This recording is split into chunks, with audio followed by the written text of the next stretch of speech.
Kakusina!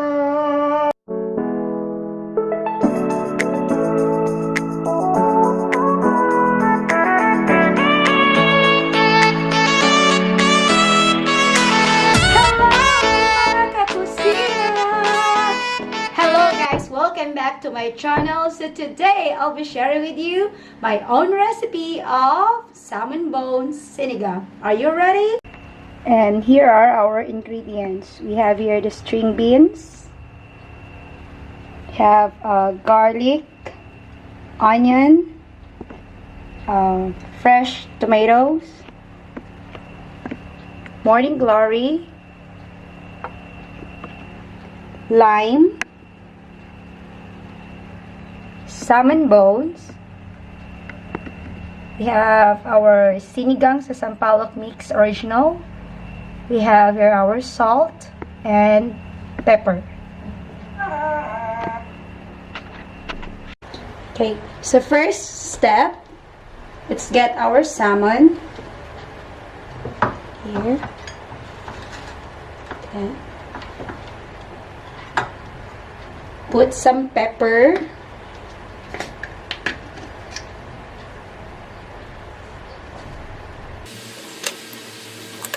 Then salt,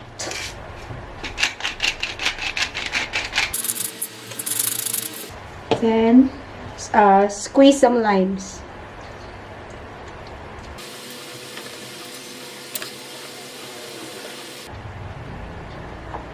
Then I will put some Knorr seasoning.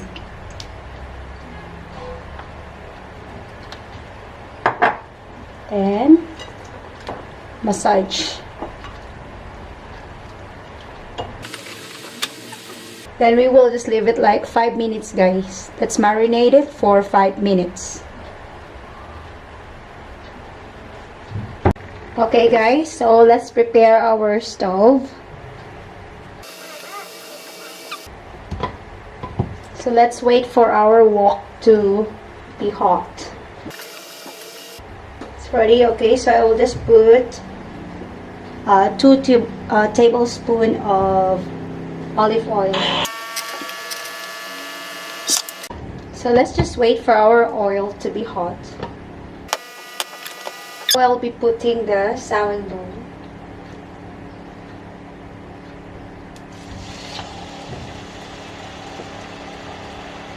So first, guys, I'll be frying this one.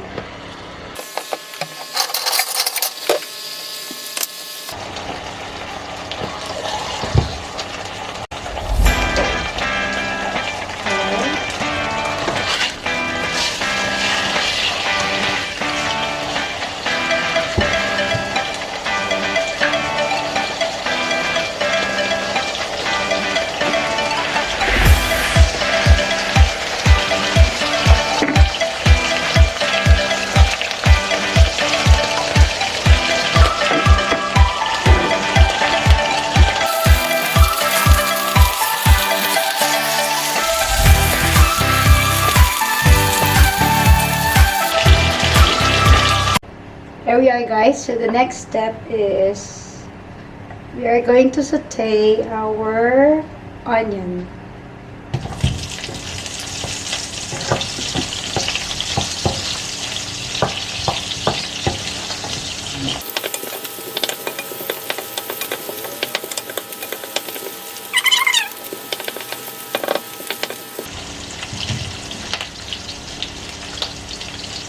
Now it's ready, so I'll put the garlic.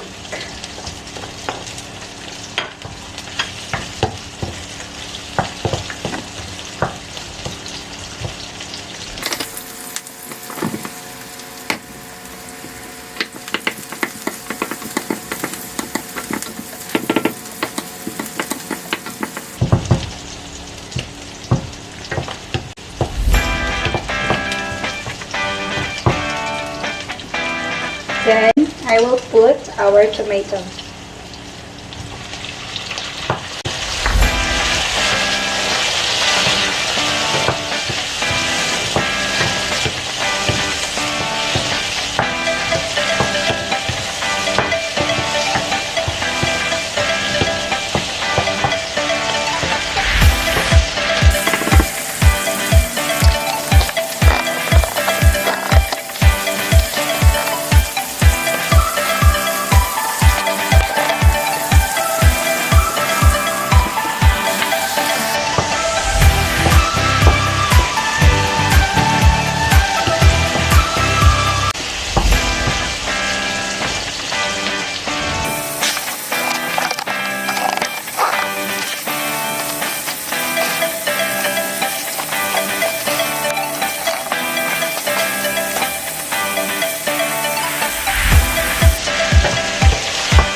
this time guys, I will add the string beans.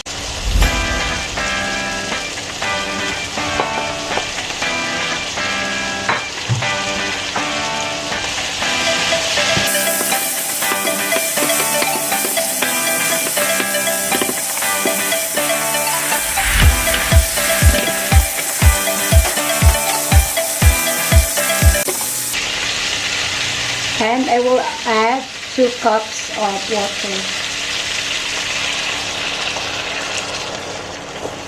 So to cook our string beans.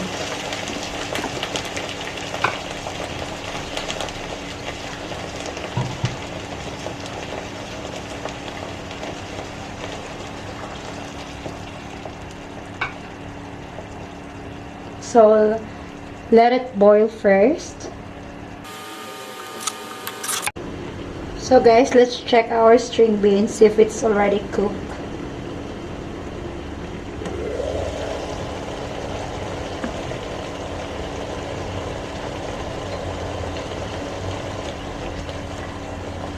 So it's almost cooked.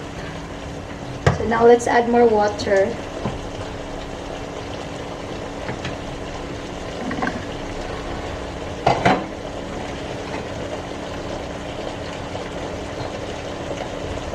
I will add more 3 cups water.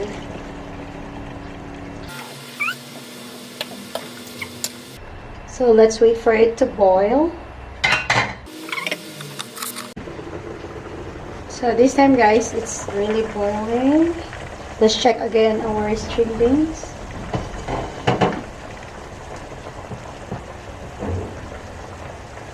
Okay. So for now, we will put our morning glory. So here.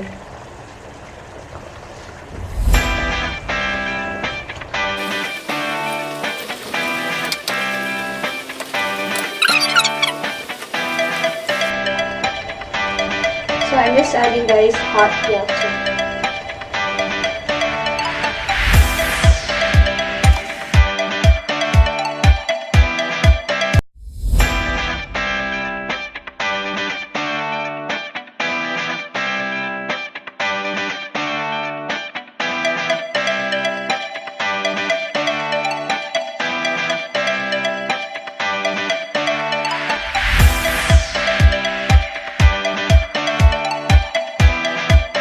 So it's now boiling guys, and our morning glory is almost cooked.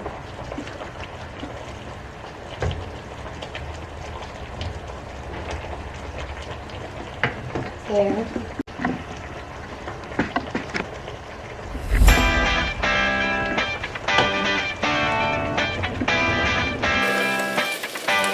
So this time I will add some salt.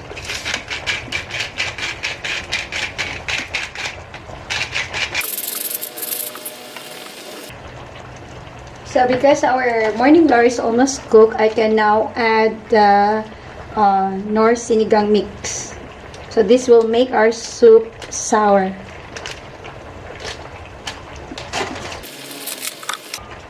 So put it guys in our measuring cup.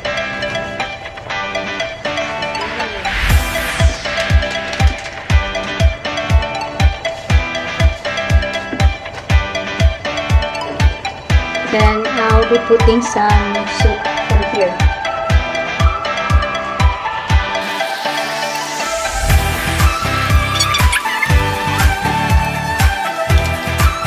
So first I put only like half of this one, and then if it's not yet enough, so I will just add more later.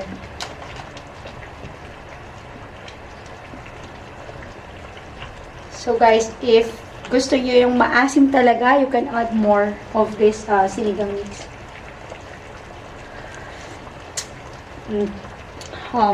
Cool. So I will just let it boil for a few, like maybe 1 minute.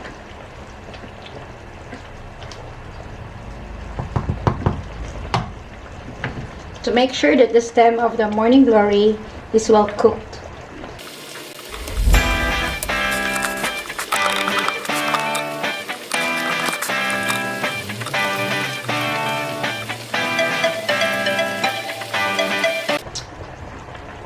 It's ready, guys. This one, it's time for us now to put our salmon. So as you remember, I fried it a little bit. So it seems that all the vegetables is already cooked. So I will just put our salmon on top.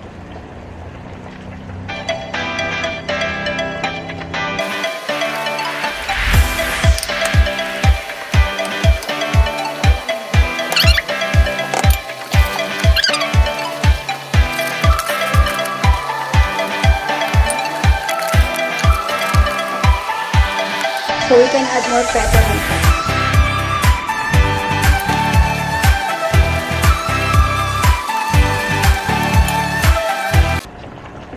So I'm adding more sinigang mix because I like the sour one.